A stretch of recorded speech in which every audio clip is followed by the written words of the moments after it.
Hello everyone. इस video में हम कक्षा 6 विषय विज्ञान की कार्यपत्रक 29 करेंगे। दिनांक है इसकी 29 लिखी है यहाँ पर, लेकिन इसकी दिनांक है 26। यहाँ पर बाय मिस्टेक मिसप्रिंट हो गया है, 26 अक्टूबर 2021। ठीक है। और इसका जो टॉपिक है वो है पौधों को जानिए। तो शुरू करते हैं आज की वर्कशीट। उससे पहले हमारे चैनल माइंड बूस्टिंग क्लासेस को जिन्होंने अभी तक सब्सक्राइब नहीं किया वो ज़रूर कर दीजिएगा। तो देखते हैं, फूल पौधे का सबसे खूबसूरत और रंगीन भाग है। यह तने या शाखा से एक छोटे से डंडल की सहायता से जुड़ा रहता है। तो एक पौधा है, छोटा सा डंडल की सहायता से फूल लगा रहता है, आप सभी को पता है। एक फूल के डंडल के आधार से ऊपर की ओर 4 चक्कर होते हैं। एक फूल में बाह्यमधल, पंखुड़ी, पुंकेसर तथा स्त्री केसर होते हैं। तो 4 पार्ट होते हैं एक फूल में, बाह्यमधल, पंखुड़ी, पुंकेसर और स्त्री केसर। ठीक है। तो अब हम चारों भागों के बारे में एक एक करके जानने वाले हैं। तो बाह्यमधल क्या होता है? हरे पत्ते जैसी संरचना है जो कली की रक्षा करते हैं। वे एक फूल का सबसे बाहरी भाग है। तो ये जो आप देख रहे हैं, जैसे एक फूल होता है तो फूल के ऊपर बाह्यमधल इस तरीके से लगे होते हैं, इसके ऊपर जो है इस तरीके से फूल खिलता है। तो ये जो नीचे वाला पार्ट होता है इसको बाह्यमधल बोलते हैं। हरी पत्ती जैसे संरचना है जो कली की रक्षा करता है। कली की रक्षा करने के लिए यहाँ इस पिक्चर में आप लोग देख लीजिए, इस तरीके से जो फूल के नीचे होती हैं इनको हम लोग कहते हैं बाह्यमधल। ठीक है। सबसे बाहरी भाग होता है वो फूल का। ये देखिए, इस तरीके से के बारे में भी हम आगे पढ़ेंगे। यहाँ पर आप देखिए बाह्यमधल ये चीज है, जैसे एक फूल है, फूल के नीचे इस तरीके से पत्तियां नहीं लगी होती इस टाइप की, इनको हम बाह्यमधल कहते हैं। उसके बाद आगे चलते हैं, आगे क्या बता रखा है, आगे हम पढ़ेंगे पंखुड़ी के बारे में। फूल का रंगीन भाग है, ये खुशबूदार होते हैं, ये परागण के लिए कीटों को आकर्षित करते हैं, ये दूसरा बाहरी चक्र बनाते हैं। तो पंखुड़ी, पंखुड़ी आप सभी को पता है, जो पौधे की पंखुड़ियां आपको पता होंगी, पौधों की जो लीव्स टाइप्स की होती हैं जिससे पौधा बनता है उनको पंखुड़ी कहते हैं। ठीक है। तो जैसे यहाँ पर आप लोग देख रहे होंगे, तो ये पौधे की पंखुड़ी है। कौन सी? ये पौधे की पंखुड़ी है। ठीक है। तो पंखुड़ी हमने पढ़ लिया। पंखुड़ी खुशबूदार होती हैं, अलग अलग रंग की होती हैं। फिर आ जाता है स्त्री केसर। फूल का मादा जनन अंग है, इसमें अंडाशय, वर्तिका तथा वर्तिकाग्र होते हैं। ठीक है। तो अब हम देखते हैं स्त्री केसर को। जैसे इस पिक्चर में आपको दिखा रखा है, ये जो है स्त्री केसर क्या है, ये जो बीच में एकदम, अगर आप पौधे की पंखुड़ियों को हटाकर देखेंगे ना, पूरे पौधे की पंखुड़ियों को हटा देंगे तो बीच में आपको एक लंबी सी डंडी टाइप की दिखेगी। ये जो होता है ये स्त्री केसर होता है। ठीक है। पूरा जो है स्त्री केसर होता है। यहाँ पर अंडाशय आप लोग देख पा रहे होंगे। ठीक है। और ये है वर्तिकाग्र। तो जैसे इस पिक्चर में भी आपको दिखा रखा है, यहाँ पर पौधे की पंखुड़ियां होती, यहाँ पर मान लो पौधे की पंखुड़ियां हैं, फूल की पंखुड़ियां। अब इन पंखुड़ियों को हम लोग हटा दें तो वो एकदम फूल के बीचों बीच आपको इस तरीके की डंडी टाइप की दिखेगी। ठीक है। इसी को हम लोग कहते हैं स्त्री केसर। चलिए, अब अगला भाग है पुंकेसर। फूल के नर जनन अंग है। पुंकेसर के बारे में पढ़ते हैं। प्रत्येक पुंकेसर में एक डंडल होता है जिसे तंतु कहते हैं, और एक थैलीनुमा संरचना परागकोश होता है जिसमें पराग कण होते हैं। ठीक है। तो इस तरीके से जो होता है पुंकेसर होता है। ठीक है। इसमें ऊपर की तरफ परागकोश होता है और ये जो है तंतु होता है इस पुंकेसर का। ठीक है। जहां पर आपको स्त्री केसर मिलेगा, मतलब ये पुंकेसर हो गए, स्त्री केसर हो गए, ये पौधे को अगर आप पूरा तोड़ देंगे तो उसके अंदर ये सारे भाग आपको मिलते हैं। ठीक है। और पौधे के बाहर आपको बाह्यमधल और पंखुड़ियां देखने को मिल जाती हैं। फिर है फूलों के कार्य। फूलों के कार्य क्या होते हैं? फूल पौधे का जनन अंग है। फूल पौधे का जनन अंग है, ये सभी को पता है। इसमें रंगीन पंखुड़ियां होती हैं जो कीटों को आकर्षित करती हैं और परागण में मदद करता है। तीसरा, परागण के पश्चात फूल बीज उत्पन्न करता है।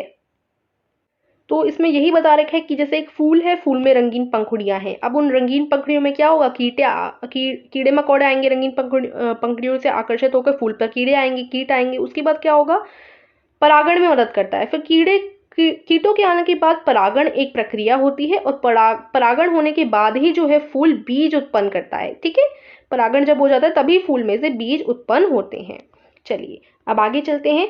अपने आसपास से 2 अलग अलग फूल लीजिए और इसकी बाह्यमधलों और पंखुड़ियों का निरीक्षण कीजिए। फिर ऊपर दिखाए गए चित्र की सहायता से इसके पुंकेसर को पहचानने का प्रयास करिए। धीरे धीरे फूलों से पंखुड़ियां और पुंकेसर को हटा दीजिए ताकि आप स्त्री केसर या पिस्टिल को स्पष्ट रूप से देख सकें। नीचे दी गई तालिका में अपनी टिप्पणियों को दर्ज कीजिए। तो क्या होता है, पुंकेसर जो होता है, पंखुड़ियों के अंदर आपको पुंकेसर मिल जाएगा। पुंकेसर जो है स्त्री केसर के ऊपर लगा होता है, एक तरीके से पुंकेसर स्त्री केसर को हानि ना पहुंचे, इसलिए पुंकेसर ऊपर लगा होता है। अब अगर पुंकेसर और पंखुड़ियों को हटा देंगे तो सबसे अंदर जाकर आपको स्त्री केसर मिलेगा। ठीक है, तो अब आपको क्या करना है, अपने आसपास से 2 फूल लेने हैं और उनमें सब कुछ देखना है। जैसे उदाहरण के लिए यहाँ पर गुलाब लिया, अब गुलाब में ब्रह्मदल की संख्या बतानी एवं रंग बताना है। तो ब्रह्मदल हो सकता है 5 हो। ब्रह्मदल क्या होते थे, ये ऐसी पत्तियां जिनके ऊपर आपकी कली होती है। ठीक है, तो ब्रह्मदल की संख्या हो सकता है 5 हो, और ब्रह्मदल ज्यादातर हरे रंग का ही होता है। उसके बाद पंखुड़ी की संख्या एवं रंग, अब उसमें पंखुड़ी गिनिए। गुलाब आपने ले लिया, गुलाब में पंखुड़ी गिनिए तो बहुत सारी पंखुड़ी मिल जाएंगी और रंगीन मिलेंगी। ठीक है, और क्या ब्रह्मदल और पंखुड़ी जुड़े हुए हैं या अलग अलग हैं, तो ब्रह्मदल और पंखुड़ी गुलाब में अलग अलग हैं। उसके बाद पुंकेसर स्वतंत्र अथवा पंखुड़ी से जुड़े, अब जो पुंकेसर है वो स्वतंत्र है या फिर पंखुड़ी से जुड़ा हुआ ही है पुंकेसर भी, तो आपको पूरा खोल के देखना पड़ेगा एक फूल को। तो स्वतंत्र है। स्त्री केसर उपस्थित है या अनुपस्थित है, तो लिख दिया उपस्थित है। ठीक है, तो इस प्रकार से आपको ये फूल में खोलकर देखना है और बताना है। जैसे हमने ये तो एग्जाम्पल के लिए दे रखा था, आपको एक और फूल देखना है। तो हमने कमल ले लिया। कमल कैसे है, कमल के ब्रह्मदल 5 हैं और कमल हरे रंग का ब्रह्मदल है। फिर पंखुड़ी की संख्या एवं रंग, तो 10-20 आपको पंखुड़ी देखने को मिल जाएंगी कमल में, और गुलाबी रंग होता है कमल का। ठीक है, तो कमल की पंखुड़ियों का रंग गुलाबी है। क्या ब्रह्मदल और पंखुड़ी जुड़े हुए हैं या अलग अलग हैं, तो जुड़े हुए हैं। अब पुंकेसर स्वतंत्र अथवा पंखुड़ी से जुड़ा हुआ, तो पंखुड़ी से जुड़े हुए, तो पुंकेसर क्या है, पंखुड़ी से जुड़े हुए हैं। अब स्त्री केसर उपस्थित है या अनुपस्थित है, तो उपस्थित है। तो इस तरीके से देखकर आप लोगों को लिखना है। फिर है निम्नलिखित प्रश्नों के उत्तर दीजिए। प्रश्न पूछे गए हैं, उनके आपको उत्तर देने हैं। इस प्रश्न को करने से पहले बच्चों, आप कोडिंग सीखना चाहते हैं या आप चाहते हैं कि आप खुद का ऐप बनाएं, तो इसके लिए हमने सर ने एक नई वीडियो बनाई है, उसकी लिंक मैं आपको डिस्क्रिप्शन में दे दूंगी। उस वीडियो में आपको 5 ऐसे बेस्ट ऐप बताए गए हैं स्टूडेंट्स के लिए, बच्चों के लिए, जिससे वो कोडिंग अच्छी तरीके से सीख सकें और धीरे धीरे अपना खुद का ऐप भी बना सकें। तो उस वीडियो की लिंक डिस्क्रिप्शन में है, जाकर देख लीजिएगा, और अगर आपको कोई भी डाउट हो तो कमेंट में पूछ लीजिएगा। ठीक है, चलिए अब आगे चलते हैं। निम्नलिखित प्रश्नों के उत्तर लिखिए। पहला प्रश्न है, एक पौधे के प्रजनन अंग का नाम बताइए। तो एक पौधे का जो प्रजनन अंग होता है उसका नाम है फूल।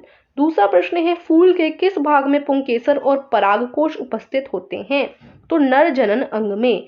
फूल का नर जनन अंग होता है, नर जनन अंग में क्या होता है, पुंकेसर और परागकोश होते हैं।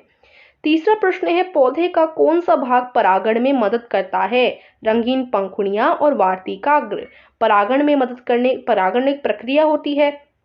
अब पौधे का जो है पंखुड़ियां, रंगीन पंखुड़ियां होंगी तभी कीट उससे आकर्षित होंगे, कीड़े मकोड़े फिर रंगीन पंखुड़ियों पर आएंगे और तभी परागण की प्रक्रिया होगी।